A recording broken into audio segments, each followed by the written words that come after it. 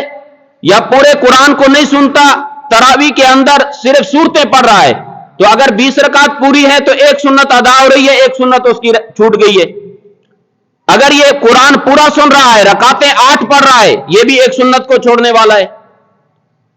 بعض تو وہ ہے کہ جو پڑھتے ہی نہیں ہے تو دونوں سنتوں کے تارک ہیں، اس سنت کو بھی چھوڑنے والے، اس سنت کو بھی چھوڑنے والے ہیں۔ نبی کریم صلی اللہ علیہ وسلم سے 3 باتیں ثابت ہیں کہ نبی علیہ الصلوۃ والسلام نے کتنی راتیں تراویح پڑھی، نبی علیہ الصلوۃ والسلام نے کتنا وقت تراویح کے اوپر لگایا، نبی علیہ الصلوۃ والسلام نے کتنی رکعت تراویح کی پڑھی ہے۔ اور ان پہلی 2 باتوں کو کہ آپ نے کتنی راتیں پڑھی اور کتنا وقت لگایا، یہ 2 باتیں حدیث پاک سے معلوم ہوتی ہیں۔ جس حدیث کے راوی حضرت ابو ذر غفاری رضی اللہ تعالیٰ عنہ ہیں، اور یہ حدیث جامع ترمذی کے اندر بھی ہے، سنن ابو داؤد کے اندر بھی ہے، سنن نسائی کے اندر بھی ہے، ابن ماجہ کے اندر بھی ہے۔ حضرت ابو ذر غفاری فرماتے ہیں نبی علیہ الصلوۃ والسلام نے رمضان المبارک کی 22 راتیں ہمیں تراویح نہیں پڑھی۔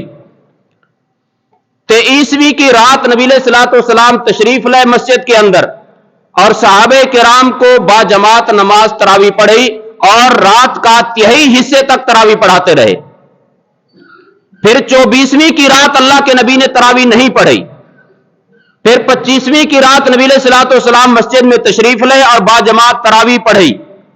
پھر 26ویں کی رات اللہ کے نبی نے تراویح نہیں پڑھی، پھر 27ویں کی رات نبی علیہ الصلوۃ والسلام تشریف لائے اور آپ نے تراویح باجماعت پڑھی۔ پھر اس کے بعد نبی علیہ الصلوۃ والسلام گھر کے اندر انفرادی طور پر، اور صحابہ کرام کو بھی حکم دے دیا کہ اپنے گھروں کے اندر انفرادی طور پر یا اسی طرح 2 آدمی مل کر باجماعت تراویح کی نماز پڑھتے رہے۔